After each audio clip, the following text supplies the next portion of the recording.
Madame, Monsieur, bonsoir. Réforme de la santé au menu de questions d'actu ce soir. Lors de son grand oral au Parlement lundi, le chef du gouvernement s'est félicité du bon déroulement de l'opération de transition des citoyens qui bénéficiaient jusque-là du régime d'assistance médicale RAMED vers l'assurance maladie obligatoire, l'AMO. En chiffres et selon les données avancées par Aziz Arnouch pour conforter ses propos, le nombre d'assurés inscrits à la CNSS est ainsi passé de 7,8 millions de personnes en 2021 à plus de 23 millions en 2022. Mais voilà, selon le ministre de la Santé, cette fois toujours au Parlement, des lacunes persistent, notamment en ce qui concerne les données qui sont transférées de l'Agence nationale de l'assurance maladie, l'ANAM, vers la Caisse nationale de sécurité sociale, la CNSS. Nous allons bien sûr parler de la gouvernance et de la pérennité de ces caisses après cette grande révolution qu'est la généralisation de la couverture médicale. Autre argument cette fois et autre chiffre, 1 milliard de dirhams alloués annuellement au volet de la réhabilitation et de la rénovation des infrastructures et autres matériels médicaux au Maroc. Mais quid de la qualité? Quid aussi des ressources humaines? Selon le ministre Khalid Aïd Taleb, les efforts de la tutelle se tournent notamment vers l'étranger. On cible pas moins de 14 000 médecins exerçant à l'étranger pour les convaincre de s'installer définitivement ou temporairement au Maroc. Comment alors inciter ces Marocains du monde à ne pas céder à la tentation légitime de gros salaires et autres conditions de travail meilleures que celles qu'ils ont dans leur pays d'origine, pour reprendre d'ailleurs quelques termes avancé par notre ministre de la Santé.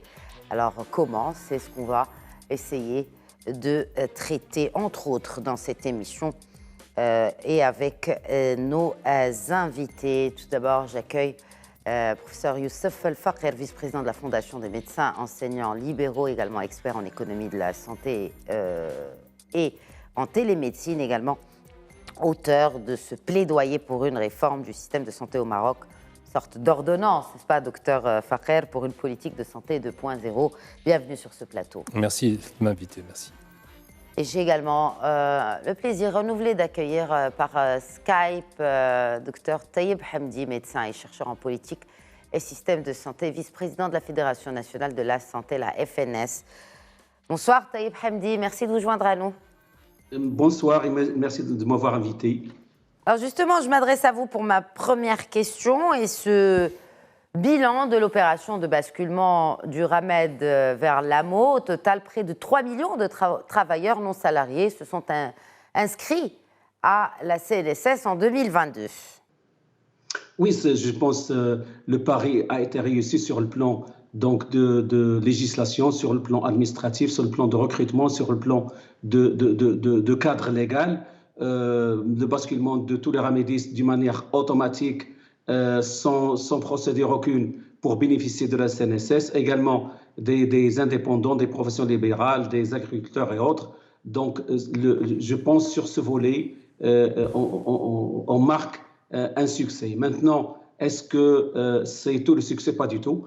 Tout le gros travail reste à faire, justement, pour fidéliser ces nouveaux clients de la CNSS, pour assurer l'équilibre financier des caisses, bien sûr pour également assurer la pérennité du système de la protection sociale en général lui-même.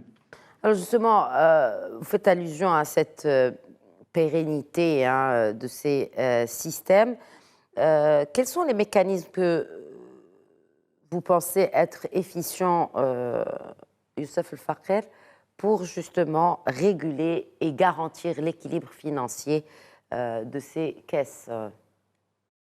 Moi, je pense que la question doit se poser de façon directe au fait, dans chaque entreprise, il y a des dépenses et des achats, et il y a des entrées. Mais finalement, pour garder cette pérennité, il va falloir s'assurer que les patients reçoivent en la qualité de prestations, mais surtout uniquement ce qu'ils doivent recevoir, avec des prix qui soient intéressants. Ça voudrait dire qu'on devrait d'abord définir le panier de soins, parce que c'est de ça qu'il s'agit. On définit le panier de soins, mais on définit aussi les tarifs nationaux de référence. Maintenant, il y a un flou qui persiste. Mais une gratuité, non? Pour qui? Pour les ex-ramédistes. Alors, au fait, la gratuité, c'est dans nos pensées, finalement. Mais rien n'est gratuit, puisqu'ils vont être pris en charge par l'État, donc quelque part par le contribuable. Donc la gratuité n'existe pas. Et quand on voit un petit peu ce qui a été dit, c'est que les ramédistes qui étaient au préalable pris en charge exclusivement dans les hôpitaux publics, actuellement peuvent être pris en charge aussi dans les hôpitaux privés, moyennant remboursement, etc., à des taux. Je pense qu'il s'agit d'un projet social voulu par notre souverain, que Dieu l'assiste, et que le gouvernement a mené à bien, du moins dans cette transition ramédiste, un mot, à travers un travail colossal qui a été fait par le CNSS. Maintenant, comme disait mon collègue, le dur reste à faire.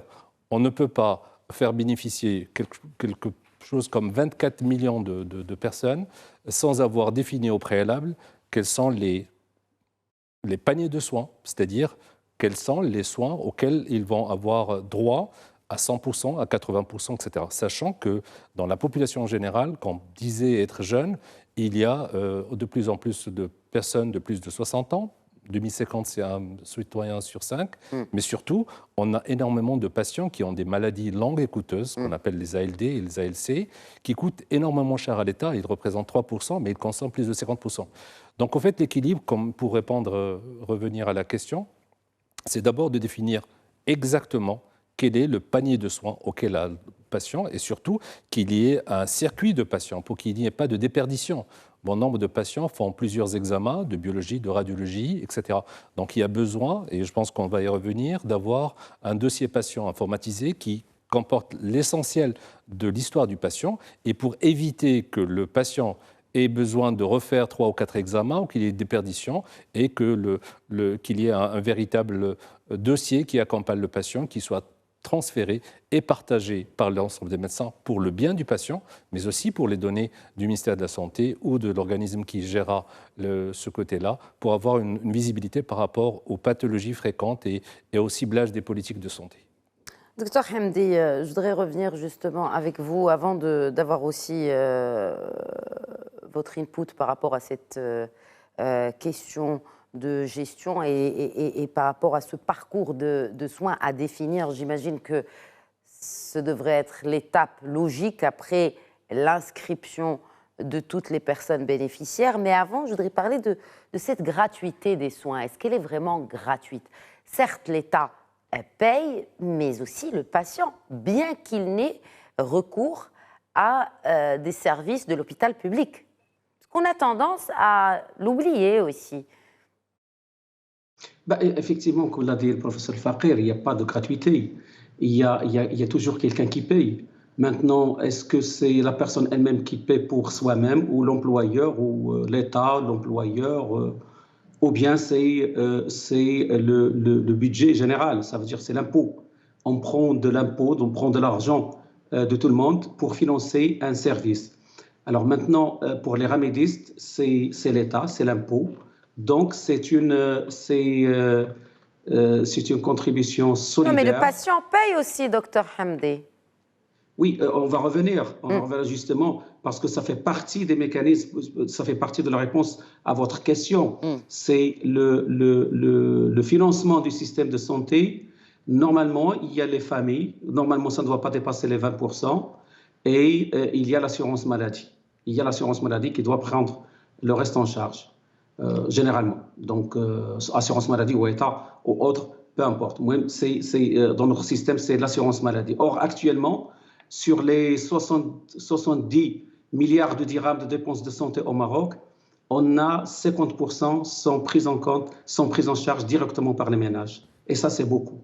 C'est beaucoup, c'est énorme. Et 50%, c'est direct. Il y a le 25% qui sont pris en charge par l'assurance maladie. Et dans les 25%, il y a aussi la contribution des ménages. Si on prend donc la contribution des ménages globale, c'est 60% des dépenses de santé. Donc, le citoyen marocain, il paye ses dépenses de santé à hauteur de 60%. Et il y a aussi 19%, 19 à 20% de l'impôt. Donc, maintenant, le gratuit, ça n'existe pas, c'est vrai.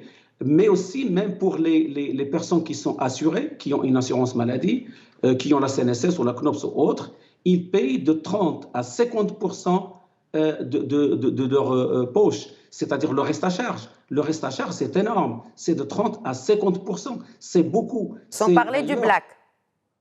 Pardon? Sans parler du black, du noir. Oui, sans parler du noir, sans parler des frais de transport, sans parler de frais d'accompagnement, sans parler. Donc, il y a beaucoup d'autres dépenses. Maintenant, on parle de dépenses médicales directes. Donc, quelqu'un qui est assuré et qui, une fois malade, il est appelé à payer entre 30 à 50%, parce que ça dépend, est-ce que c'est dans la CNSS ou dans la CNOPS, est-ce que c'est des soins hospitaliers ou des soins obligatoires, est-ce que c'est pour des maladies, des ALD ou des consultations quotidiennes. Donc, c'est justement parmi les grandes questions, ça fait partie de la réponse à votre question. Maintenant, qu'est-ce qu'il faudrait faire pour assurer la pérennité, quand on parle de pérennité des caisses de maladie, de leur équilibre en tant que caisses de maladie qui sont efficientes, c'est-à-dire qui assurent vraiment l'accès du citoyen à la santé. Il y a la première solution, c'est il faut unifier ces caisses de maladie. On a des caisses de maladie un peu partout qui sont éparpillées, et quand elles sont éparpillées, malheureusement, d'une part, c'est une perte d'efficience, c'est une perte d'argent, mais d'autre part, c'est qu'on a quelque part des revenus, les gros revenus, ils sont nichés entre eux, alors que la solidarité veut que dans la même caisse, il y a ceux qui touchent beaucoup et ceux qui touchent moins.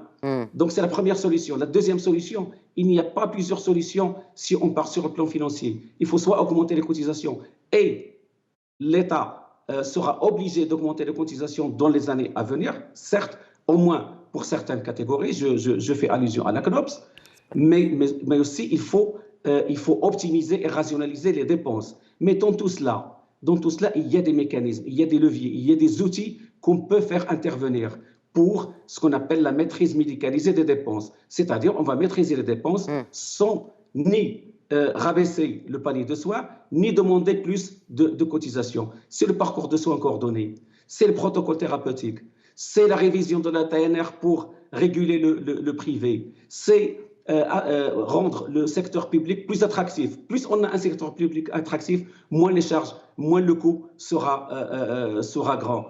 Donc, aussi, il faut la prescription des génériques. Donc, on a plusieurs leviers pour pouvoir justement maîtriser médicalement les dépenses et donc ne pas ni surcharger les ménages avec des dépenses de plus, ni les priver de soins. Et là, je rejoins parfaitement l'idée du professeur Fakher, c'est qu'il faut se mettre d'accord sur un panier de soins solidaire. Qu'est-ce qu'on veut dire par un panier de soins? Et un panier de soins solidaire. Donc, il faut se mettre d'accord. Et qui sera chargé? Est-ce que le public? Est-ce que le privé? Est-ce que les deux? Donc, c'est là le grand débat qui doit suivre dans les semaines et les mois à venir.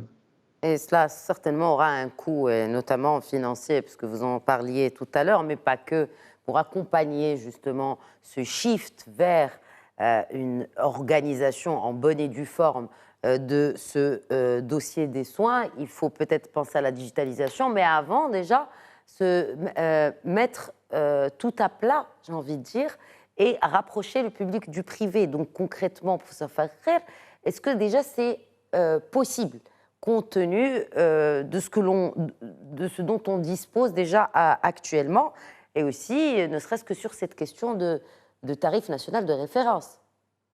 Alors, je vais vous répondre. Si vous permettez, je vais rajouter... Une autre solution peut-être sur la pérennité des Juste systèmes. par rapport à ce que vous disiez tout à l'heure. Quand bien même le patient ne paierait pas un sou, mais il y a une prise en charge par un infirmier, par un médecin, il y a des fluides médicaux, etc. Oui. Donc il y a un impact financier, au-delà de dépenses générées directement par le patient. Juste par rapport à je veux dire que la prise en charge du patient ne se limite pas à ce qu'il paiera le patient, mais en connaissant l'impact comment on appelle, la charge salariale du personnel est énorme. Donc on peut travailler différemment, juste pour revoir ça. Maintenant, par rapport à ça, oui, le nom n'est pas marocain, on le sait depuis de plusieurs années, ça a été confirmé. Oui, on est capable de travailler ensemble, public-privé. les privés ne sont pas importés. Hein, c'est des gens de chez nous qui ont fait des études ailleurs ou qui sont purement publics, qui se retrouvent dans le privé. C'est juste un problème de secteur. Et finalement, encore une fois, je ne pense pas qu'un Marocain utilise son passeport pour parler d'un secteur à un autre. C'est ouvert. Et au fait, on travaille ensemble depuis toujours. Un malade peut voir en consultation dans médecine générale, voir un spécialiste dans une fondation, se faire opérer dans un privé et faire un examen ou un autre avis dans le public. Donc le problème ne se pose pas. Donc c'est tout à fait possible.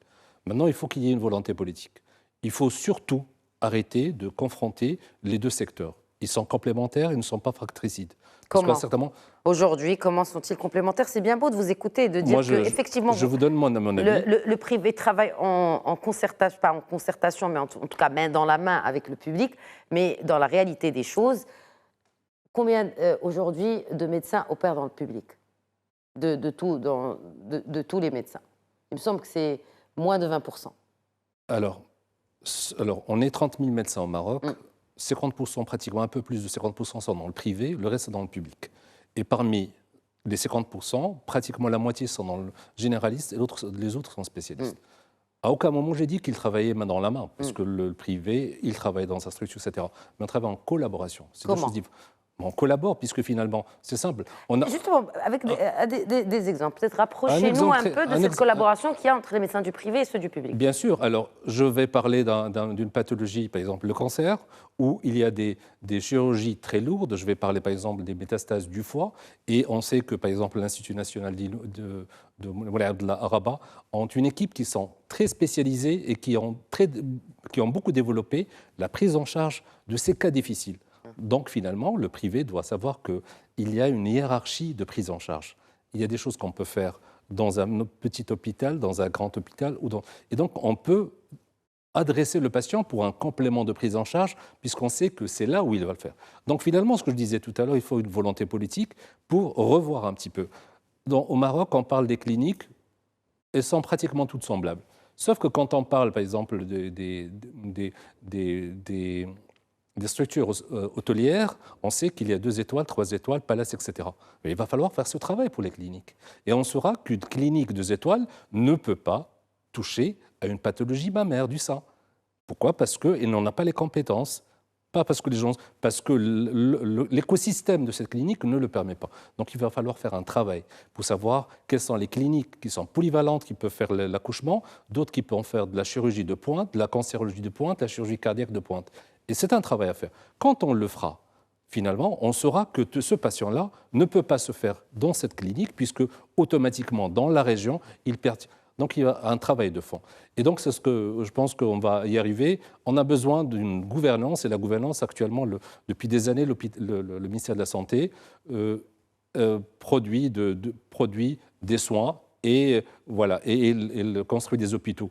Maintenant, avec la nouvelle réforme, avec cette vision d'une haute autorité de santé, je pense qu'on va voir les choses autrement, puisqu'il va falloir revoir un petit peu ce circuit-là en faisant d'abord arrêter d'opposer public-privé au profit d'une circulation réelle et selon les besoins. Mais cette circulation, encore une fois, il y a besoin d'avoir un dossier qui soit connu, un dossier informatisé, et qu'on sache quel est le circuit de patient et pourquoi ce patient est parti dans cette structure et pas l'autre. Et on saura que ce patient-là ne peut pas se faire traiter dans cette structure puisqu'ils n'en ont pas les compétences. Et c'est votre plaidoyer, en tout cas c'est l'ordonnance que vous avez évoquée dans cet ouvrage pour une politique de santé 2.0.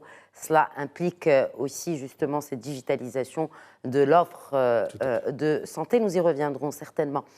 Alors, justement, cet exemple de collaboration qui a été évoqué, j'ai insisté pour qu'on ait un exemple concret. Est-ce qu'on peut dire que c'est Dr Hamdi, c'est une exception qui confirme la règle ou c'est aujourd'hui la règle? Ou ça pourrait l'être dans toutes les régions du royaume? Je pense sur le plan de coopération entre le public et le privé, il y a beaucoup de chemin à faire. Il y a beaucoup de chemin à faire parce que les deux, malheureusement, au niveau du public, il y a un grand travail à faire parce que la collaboration entre les deux, c'est quoi? C'est qu'en fin de compte, c'est que les citoyens marocains aient le droit de choisir ou se faire traiter selon sa pathologie, selon sa localisation géographique, selon son désir d'être opéré, pris en charge par telle ou telle structure, tel ou tel médecin, sans qu'il y ait un obstacle à cela. Malheureusement, ce n'est pas le cas. Actuellement, le patient marocain, s'il n'est pas assuré, s'il n'a pas d'assurance maladie, il est obligé d'être traité dans le public et d'être traité dans le public avec tous les problèmes qu'il y a dans le public, il faut le dire. Et s'il a les moyens, il va vers le privé. Et dans le privé, il est pris en charge. D'ailleurs, plus de 90% des dépenses de l'assurance maladie obligatoire actuellement, ils sont captés par le privé. Ça veut dire que tout Marocain, on peut même dire que tout Marocain qui a une assurance maladie, il va directement au privé, sauf exceptionnellement quelques-uns. Et là aussi, il y a des problèmes. Il y a des problèmes de transparence, de facturation, de qualité. C'est la gouvernance qu'évoquait justement le professeur Fakher tout à l'heure, mais effectivement, et on ne le dira jamais assez, c'est un terme qui a été tellement galvaudé qu'on ne sait plus de quoi on parle quand on dit gouvernance. Quand on parle du terme gouvernance, on ne sait plus. Est-ce que c'est que la tutelle? Est-ce que les organes de contrôle, comme il y aura cette haute autorité de la santé, est-ce que ce sera des prérogatives de cette autorité indépendamment de la tutelle? Bref, ou même au sein du privé. Donc il y a cette question de gouvernance qui revient à chaque fois. On irait bien en savoir plus et plus clairement surtout. Alors, de gouvernance, je vous dis par exemple au niveau du public, la gouvernance, pour ne donner que les symptômes. Je ne donne pas les raisons. Ce sont les symptômes. Oui, les bien symptômes, sûr. c'est qu'un spécialiste dans le public, il opère, il fait une intervention chirurgicale dans les 2 jours, tous les 2 jours. Un spécialiste dans le public, il fait 3 consultations par jour, en moyenne. Ça, c'est un problème de gouvernance. Quand le ministre de la Santé dit que 80% Pourquoi du matériel... il fait qu'une intervention tous les 2 ou 3 jours? Parce qu'il travaille ailleurs? D'ailleurs, est-ce qu'il fait son travail à l'intérieur? La question, est-ce qu'il travaille ailleurs ou pas? Il est secondaire maintenant. Maintenant, pourquoi il fait une intervention tous les 2 jours? Parce que il y a pas, le bloc opératoire n'est pas disponible, il n'y a pas l'équipe paramédicale, il n'y a pas la radiologie, lui-même il n'est pas là, il y a toutes les causes. C'est pourquoi j'ai dit, moi je parle de symptômes, je ne parle pas des raisons. Bien sûr. Quand le ministre de la Santé déclare à la Chambre des représentants que 80% du matériel médical n'est pas utilisé, soit parce qu'il n'y a pas le personnel formé pour ça, soit que la vocation de la structure elle-même n'est pas compatible avec ce matériel, ça veut dire qu'il y a un problème de gouvernance. 80% du matériel qui n'est pas utilisé, qui est là mais qui n'est pas utilisé, qui est en train de pourrir. Exact. Donc, il y a un problème de gouvernance dans le public. Qu'est-ce qu'il faut faire? La haute autorité de santé ou autre, c'est qu'il faut mettre à plat ce secteur public. Le secteur public, et d'ailleurs, c'est pourquoi d'ailleurs il y a le projet de loi sur la fonction de santé qui est là, c'est pour justement permettre d'inciter le personnel médical de recruter sur contrat et bien sûr de favoriser la mobilité du personnel. Mais aussi, dans le privé, il y a un problème. Il y a un problème, c'est parce qu'il y a une relation, moi, je le dis, je le répète, pour réussir ce chantier, ce grand chantier, il faut réconcilier le citoyen marocain avec son système de santé. Donc, dans le privé, il faut réguler. Le privé, il faut lui donner les conditions de travail. Je fais allusion à la tarification nationale de référence qui revient en 2006. On ne peut pas juger une clinique, par exemple, parce qu'il a dépassé les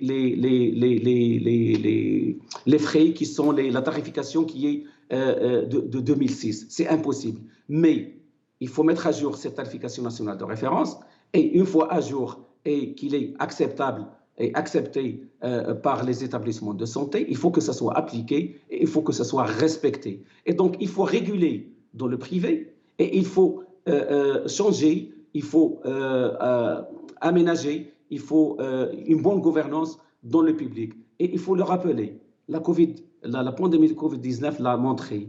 Moi, je travaille dans le privé, je sais, professeur Fakher travaille dans le privé, mais la pandémie a montré que le service public de santé, c'est la colonne vertébrale du système de santé, même dans les pays les ultralibéraux. Aux États-Unis, c'est le cas. La pandémie l'a montré. Donc, pour nous, un service public de santé, c'est-à-dire un hôpital public performant, ce n'est pas du mauvais pour le privé, c'est du bien, c'est une locomotive. Ça va tirer vers le haut le système de santé. Et donc, il faut commencer par réhabiliter ce service public, par le rendre plus attractif, parce que ça va tirer vers le haut, mais aussi ça va permettre de fixer, on aura l'occasion d'en parler certainement, de fixer les médecins marocains conformes.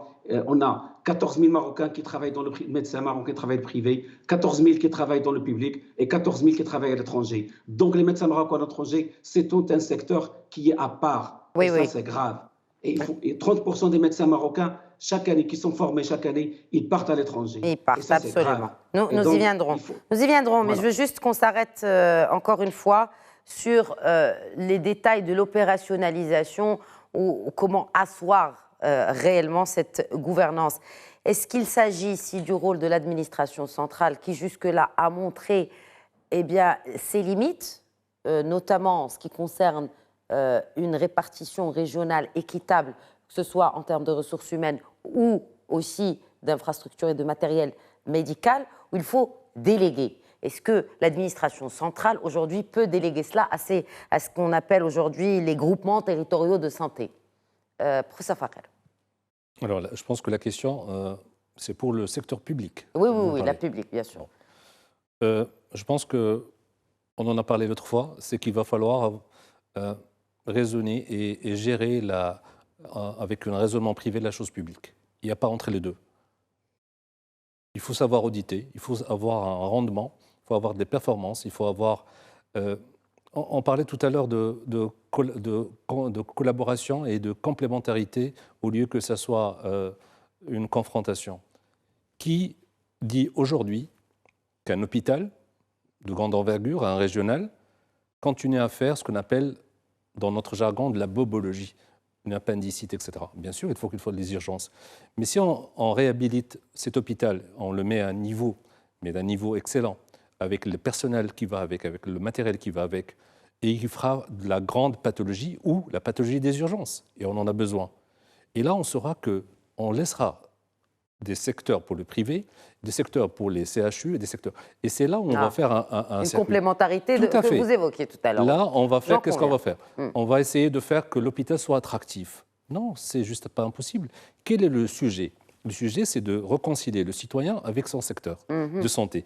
Et l'objectif, c'est que le patient soit fier de l'offre qu'on lui propose en matière de santé. Donc, qu'elle soit dans le public ou le privé, on revient un petit peu à l'hôtellerie, on en a parlé, c'est un voucher finalement qu'on donne. L'idée, c'est quoi? C'est d'avoir un patient qui soit bien traité. Sachant qu'il y a une haute autorité de santé, que la CNSS va gérer ce débit-là, donc finalement, on saura que tel patient a été adressé à telle clinique et voilà le résultat. Et si on savait à l'avance que voilà les hôpitaux au Maroc, voilà les 2 étoiles, pas dans le sens bon ou mauvais, dans le sens prérogative. C'est clairement, comme ça aussi, il y a nous sommes dans une économie libérale, comme l'a rappelé tout à l'heure Dr Hamdi. On fait travailler la compétition. Pourquoi pas, finalement? Parce que je pense que même s'il y a une très bonne qualité, une haute qualité du service dans le secteur public, dans un hôpital public, eh bien, ça poussera davantage les cliniques à doubler d'efforts pour dispenser des soins encore, je ne dirais pas meilleurs, mais en tout cas d'augmenter dans la qualité des soins qui sont produits. Parce que maintenant, ils savent que les gens n'ont pas le choix et ils vont vers la clinique. Donc, quel que soit le service qu'on leur propose, ils sont preneurs. Parce que c'est une question de vie ou de mort, après tout. Je vais pas défendre les cliniques, bien évidemment, c'est toute une discussion. Oui. Mais croyez-moi, il y a des gens qui font de très, très bon travail. Que ce soit dans le public, que ce soit dans le privé. Et que le privé, dans tous les cas, il a l'obligation d'avoir le résultat vis-à-vis du patient, vis-à-vis de ses associés, vis-à-vis de son mindset. Ce qui n'est pas le cas, par exemple, pour le public, finalement. On parlait d'examen. Notre ami Dr Hamdi disait tout à l'heure, et à juste titre, qu'il y a des hôpitaux où il y a des blocs opératoires et on n'en fait qu'une intervention par semaine. Et pourtant, le personnel est là, etc. Donc, c'est un problème de productivité. Et donc, l'idée, c'est de revoir un petit peu ce circuit à travers une réorganisation de parcours de soins, finalement. C'est de cela qu'il s'agit. Et en faisant le parcours de soins, il va falloir savoir déjà que dans la région, puisqu'il y a 12 régions au Maroc, on saura que dans la région numéro 3, on a 15 ou 30 cliniques qui font de la bobologie, on a telle clinique qui est apte à faire de la cancérologie, le CHU qui est apte à faire une chirurgie un peu plus lourde. Mais il n'y a pas cette cartographie aujourd'hui? Non, pas du tout. Oui. On n'a même pas les données, madame. Et on ne peut pas faire de politique quand on n'a pas les données, c'est l'objet aussi de la discussion. Il n'y a pas de données. Donc, toutes les données, c'est des données un petit peu de cas, hein, mais il n'y a pas de données en flux tendu. Finalement, c'est de cela il s'agit. Et un exemple, par exemple, il y a des statistiques au sud du Maroc, je pense à Dakhla, où ils ont fait une étude où ils ont montré qu'il y avait beaucoup de patients qui étaient obèses et hypertendus. Bon, là, ils n'ont pas besoin de pédiatres, ils n'ont pas besoin de gynécologues, encore moins de cancérologues. Ils ont besoin de nutritionnistes, diététiciens, cardiologues, éventuellement diabétos, pour voir un petit peu pourquoi. Donc, il va falloir adapter les politiques aux problèmes soulevés. Et on n'a pas ces données-là. Là, c'est une étude. Il va falloir que l'étude soit en flux tendu. J'ose espérer qu'avec la généralisation de l'assurance maladie obligatoire et surtout avec la digitalisation, qu'on ait la possibilité d'avoir à l'instant T les pathologies qui sont intéressantes pour la prise en charge et qu'on puisse cibler en fonction des besoins des patients qui ne sont pas les mêmes de Tanger El Guera. 1 milliard de dirhams annuels pour réhabiliter et rénover les infrastructures et justement le matériel médical. Un commentaire sur ce chiffre, Dr Hamdi, surtout que, effectivement, il y a des structures qui sont déjà existantes, mais qu'on n'utilise pas totalement et pas de manière optimale. Est-ce que vous pensez que dans cette rénovation, on devrait aussi inclure ce genre d'études-là pour justement mieux gérer et pour cette gouvernance, avant même de penser à acheter du nouveau matériel, ou de construire? Effectivement. D'ailleurs, quand on parle de carte sanitaire, il n'y a pas de carte sanitaire pour le privé, pour le public non plus, il n'est pas établi, il n'est pas respecté. Quand on parle de carte sanitaire et de la nécessité de mettre au point une carte sanitaire, ça ne veut pas dire c'est juste on a dans une région 3 millions d'habitants, ils auront besoin de tel nombre de médecins généralistes. Non, une carte sanitaire, justement, comme l'a dit le professeur Fakir, ça doit prendre en considération les besoins de la population et les besoins spécifiques de cette population, qui sont les pathologies qui sont spécifiques à cette région, quelle est la démographie, contient bien de jeunes, de moins jeunes, la natalité, la démographie médicale, les médecins qu'on a, les infirmiers qu'on a dans cette région, quel est leur âge. Donc tout ça, ça fait partie de la carte sanitaire et qu'il faut mettre en place parce que c'est le guide. Maintenant, il y a les groupements sanitaires territoriaux. Ça doit être mis en place au niveau régional. Maintenant, quand on 1 milliard de dirhams, quand on dit qu'on a un sous,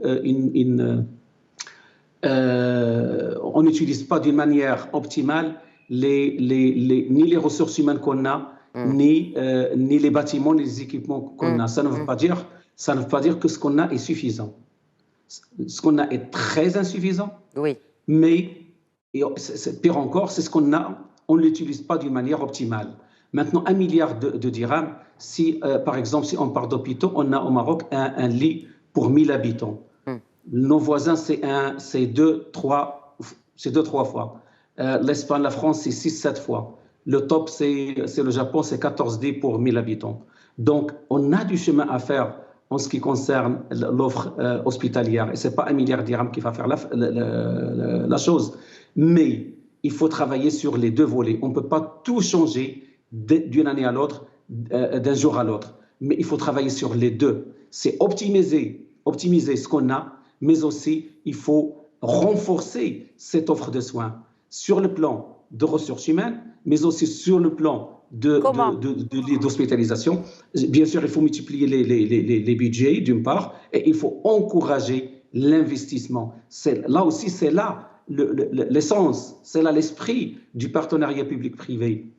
En général, je ne parle pas que de santé, mais en matière de santé, le partenariat public-privé, ça ne veut pas dire que c'est juste le médecin du privé travaille dans le public ou le public travaille dans le privé, non, pas du tout. C'est que les services, les politiques de santé que l'État fixe, ils cherchent leur financement dans le privé et les plateaux techniques, ils utilisent les objectifs de politique de santé d'un État, ils utilisent les plateaux techniques du privé, ils utilisent les ressources humaines du privé pour aboutir à ces objectifs. Comment attendez, parce que là, cette question m'interpelle tout particulièrement, docteur Hamdi. Comment on peut faire ça concrètement? C'est-à-dire, en gros, ce que vous dites, c'est qu'on peut, quand on a besoin dans le public de médecins du privé, on fait appel à eux, tout simplement.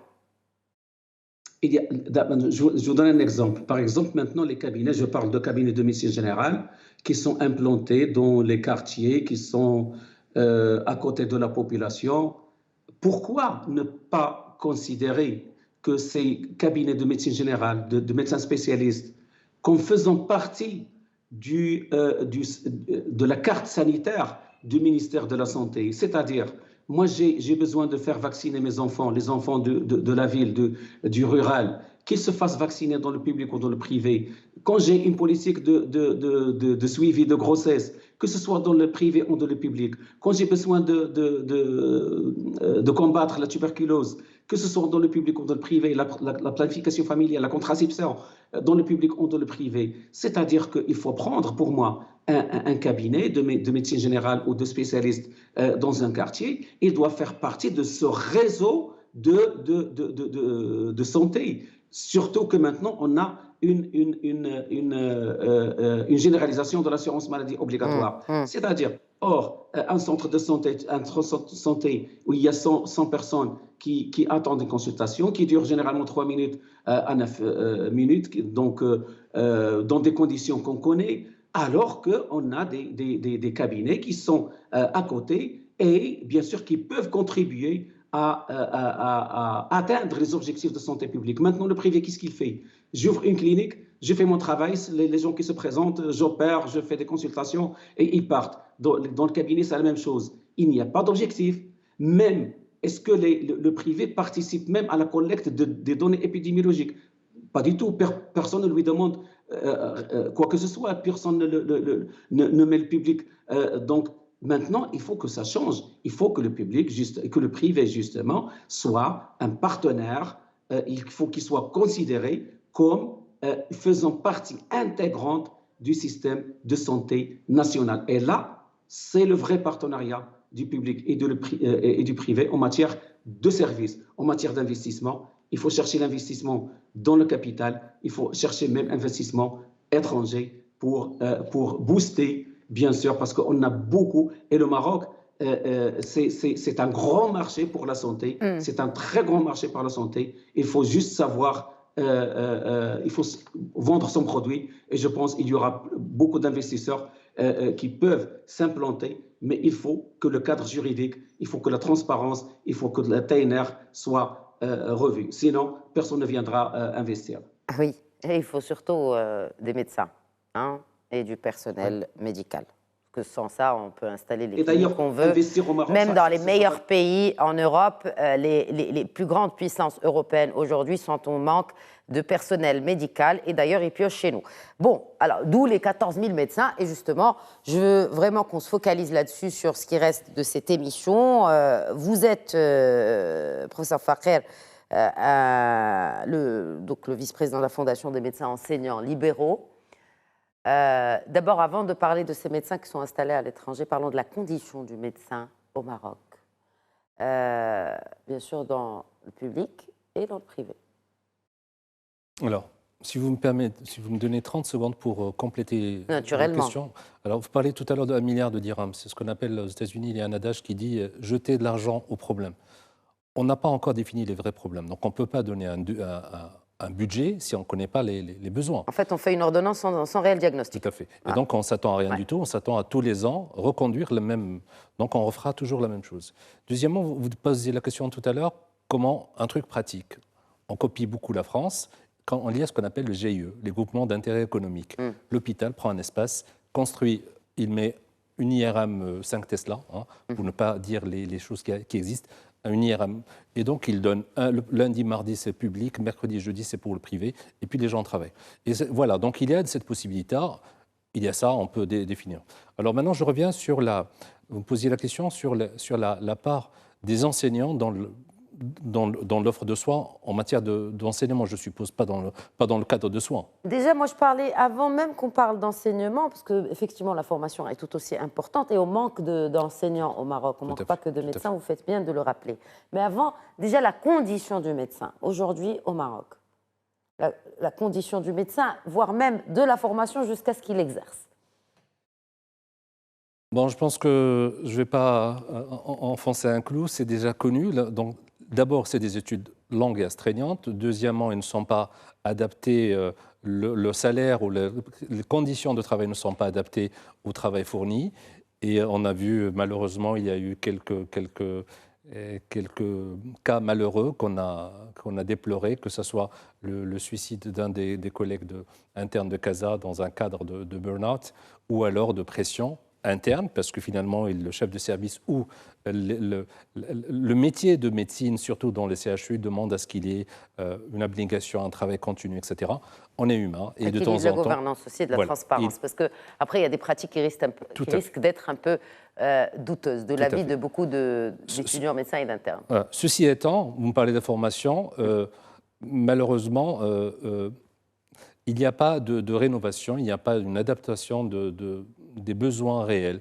On est en train d'enseigner, très très bien, mais on est en train d'enseigner exactement les mêmes thèmes qu'on enseignait avec pratiquement les mêmes supports qu'on enseignait dans les années 90 ou 2000. Hein. Et alors qu'actuellement, on a vu que l'information existe, il faut la chercher. Donc on peut très bien donner l'information sur le cloud, mais l'hôpital et surtout la faculté ne doit plus être des sièges pour que le prof dicte et l'étudiant prenne des notes. Non, les notes sont dans le cloud. Par contre, ça doit être un espace d'échange. Et finalement, la médecine, c'est un compagnonnage, et ça a été dit et redit. Donc, ils ont besoin de voir des cas, de discuter, de partager. Donc, je pense qu'il y a aussi besoin d'une véritable réforme. J'espère qu'elle ne va pas tarder, puisque pour améliorer un petit peu la formation, il y a eu un changement, on passe de 7 ans à 6 ans. Pourquoi pas, mais quel est le contenu, quelle est la méthodologie? Je pense que on en a parlé d'ailleurs, avoir un tronc commun pour 4 ans pour l'ensemble des médecins et ensuite avoir 2 années de pré-spécialité, ça serait une bonne chose pour avancer. Maintenant, la position des enseignants. Malheureusement, vous l'avez écouté, vous l'avez dit d'ailleurs par rapport au message qui a été adressé au discours adressé par M. le chef du gouvernement. Il demande quelque part à faire la part belle pour les médecins installés à l'étranger pour qu'ils réintègrent le pays. Mais en même cause, même conséquence. Les gens sont partis pour des raisons, les raisons n'ont pas encore changé, d'une part. Et d'autre part... D'où les conditions. Hein. C'est pour ça que je parlais des conditions. Et d'autre part, il y a quand même, si je ne me trompe pas, il y a au moins 1500 à 2000 professeurs qui sont installés, qui sont ou dans la retraite, ou qui ont un départ, ou ils ont démissionné, mais qui sont dans le privé. Et qui, malgré tout, restent enseignants, parce que la seule chose, c'est qu'ils ne touchent plus d'argent, numéro de somme du ministère de l'Enseignement, mais ils sont enseignants parce qu'ils continuent à produire, continuent à faire des réunions, etc. Donc on peut d'abord s'ouvrir à ceux qui sont déjà localement. Je pense que ça n'a pas encore été fait, il y a à faire. Bien évidemment, nos confrères à l'étranger, je ne pense pas que les gens vont venir pas parce que c'est parce qu'ils ont un standing de vie, parce qu'ils ont des enfants, parce qu'ils ont des engagements. Maintenant. Par contre, ils peuvent apporter énormément de choses. Et on a vu avec la télémédecine, avec la formation à distance, ils peuvent venir pour une semaine. Il faut mais ne pas compter sur qu'ils viennent pour s'installer dans des régions lointaines, etc. Voilà. 30%, c'est quasiment un étudiant sur 3 ou un médecin sur 3. Donc, formé au Maroc, c'est un chiffre que vous avez évoqué tout à l'heure, Dr Hamdi. Un médecin sur 3 quitte le Maroc après sa formation. C'est cela, vous confirmez ce chiffre, n'est-ce pas? Oui, c'est 1 sur 3. D'ailleurs, il a été présenté par Monsieur le ministre de l'Enseignement supérieur il y a à peine 3 ou 4 semaines. Il n'y a pas de quoi se réjouir. Alors moi, je voulais justement confirmer ce chiffre avec vous. Je n'ai pas le chiffre de Semiraoui. Mais c'est grave quand même parce que c'est aussi... C'est très grave. On a commencé en parlant de l'argent du contribuable, c'est l'argent du contribuable, parce que la formation de ces médecins, elle est payée par l'argent du contribuable. Est-ce qu'il n'est pas temps de réinstaurer, je mets ça là, mais moi je me pose vraiment la question, le service civil? C'est-à-dire que cette personne qui a été formée au Maroc gratuitement, je ne parle pas des facultés privées de médecine, exerce un certain temps pour rembourser son parcours universitaire. C'est un vrai problème et un grand problème. Un grand problème parce que avec la transition épidémiologique, avec la transition démographique au Maroc, on aura besoin de plus en plus de professionnels de santé. Or, on a moins de 30 000 médecins qui exercent au Maroc, alors qu'on a besoin de plus de 30 000 autres médecins pour être juste aux normes de l'OMS. Premièrement. Deuxièmement, il faut dire que c'est un problème universel parce que c'est un problème qui se pose non seulement au Maroc, par exemple l'Afrique du Nord, c'est encore pire que le Maroc. Je donne l'exemple de la Turquie, par exemple, qu'en 2012, il y avait 50-60 médecins qui émigraient chaque année. En 2020, ils sont plus de 2 000 à 3 000 à émigrer. Oui, mais en ce qui nous concerne, nous, quelle est la solution, docteur Hamdi? Parce qu'il nous reste très peu de temps. J'aimerais bien qu'on parle de solutions, d'alternatives. Comment, déjà, garder ces médecins, ne serait-ce que quelques années, le temps que d'autres soient formés.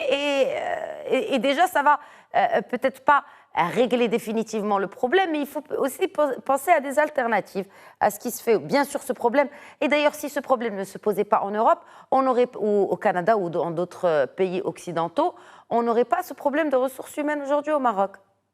Exactement. On a beau former et faire des efforts pour former encore plus de médecins, quand il y a une hémorragie, ce qu'on forme malheureusement, ce n'est former plus, d'ailleurs, les organisations internationales le disent, former plus de médecins pour pallier à ce problème n'est pas une solution s'il n'est pas envisagé avec d'autres solutions. C'est-à-dire, même en formant plus de médecins, ils vont partir tous. Alors, qu'est-ce qu'il faut faire? D'abord, c'est un problème universel, il faut le reconnaître.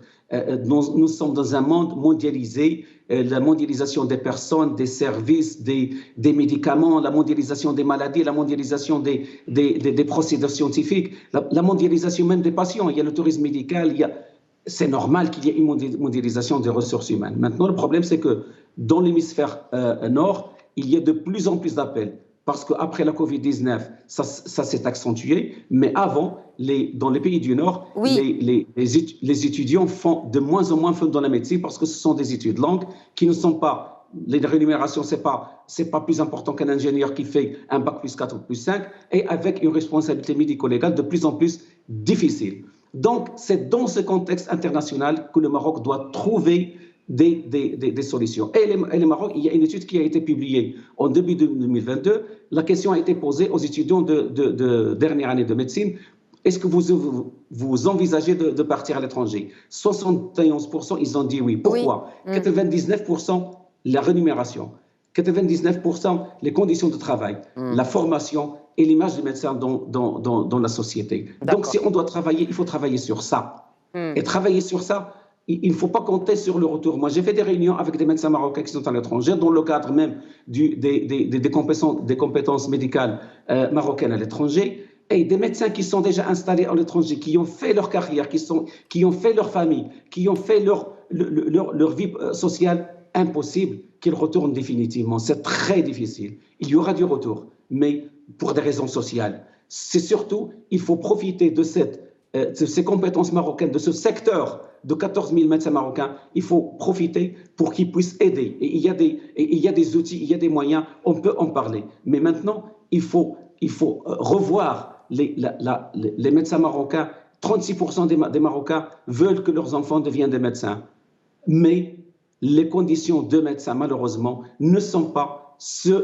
L'image n'est pas celle qui est véhiculée. On a des médecins dans le public qui veulent partir, ils partent à l'étranger, ils partent au privé, et du privé qui part à l'étranger. Ça veut dire qu'il y a un problème de rémunération. Les salaires sont très très bas. Les revenus même dans le privé, pour une grande partie des cabinets, c'est très très bas. Merci. Donc, le message est clair, docteur Hamdi. Un dernier mot, peut-être en un peu moins d'une minute, docteur Fakher, et peut-être une réponse à ma question que j'ai posée directement à docteur Hamdi, mais qui n'a pas répondu à ma question sur le service civil obligatoire. Alors, je vais vous dire déjà que le Covid, l'épidémie a mis à nu notre système de santé. Et on est un petit peu focalisé pour les médecins. Mais dites-vous bien que les ingénieurs partent. que les architectes partent, certains, Ils et sont que les formés au et Maroc. les chercheurs Ils partent. peuvent aussi Autrement dit, passer leur service civil. Au-delà de ça. Et que le pays puisse au moins profiter de l'investissement purement financier. Hein. Je ne parle pas aussi de l'effort des professeurs qui ont tout simplement formé ces matières grises marocaines qui s'expatrient. Je vais vous répondre sur ça, juste pour vous dire que finalement, le phénomène non plus il est universel, mais il est général pour l'ensemble. Finalement, le Maroc forme des compétences pour l'export. Et que ce soit en médecine, que ce soit pas autre chose. Très bonne d'ailleurs. D'excellentes d'ailleurs, elles sont demandées. Exact. Maintenant, le service civil, pourquoi pas? Mais les gens ne demandent que ça. Pourquoi les gens partent? En premier, c'est les conditions sociales. Quel que soit son... Si on vous dit que vous ne serez plus à Rabat, c'est plus 1 an et demi ou 2 ans dans un autre endroit où il y a peut-être pas... vous avez besoin d'un cinéma, vous avez besoin un peu de sport, vous avez un enfant, vous avez un mari, vous avez besoin parlé d'abnégation tout à l'heure. Oui, mais voilà l'abnégation. Mais l'abnégation, les médecins ne sont pas les seuls soldats de ce pays, madame. Oui, et là, ce sont les premiers soldats du premier front. D'ailleurs, la Covid l'a très bien démontré. Et on les remercie d'ailleurs. On les remerciera jamais assez. C'est-à-dire que finalement, je reviens sur la régionalisation avancée. Il y a besoin que les élus locaux travaillent leur région. Le Maroc est pluriel. C'est un plaisir, et même pour les compétences à l'étranger, qui ont 62 ans, 65 ans, ils sont pratiquement à la veille de la retraite et ils se feront un plaisir de revenir à leurs sources, que ce soit Berkane, que ce soit Rachidia, pour peu que les élus fassent du boulot pour leur région et que ça soit attractif. Et nous, probablement, les gens de Rabat, qui ont une origine en dehors... de la capitale, ouais. De la capitale, ils partiront avec grand plaisir. Merci beaucoup. Merci Youssef Fakher, vice-président de la Fondation des médecins, enseignants libéraux et experts en économie de la santé et en télémédecine. Merci infiniment. Merci. Et merci également à vous, Dr Taïeb Hamdi. Merci. Merci bien sûr à vous, chers téléspectateurs, pour votre fidélité à Questions d'actu. Très bonne soirée à tous.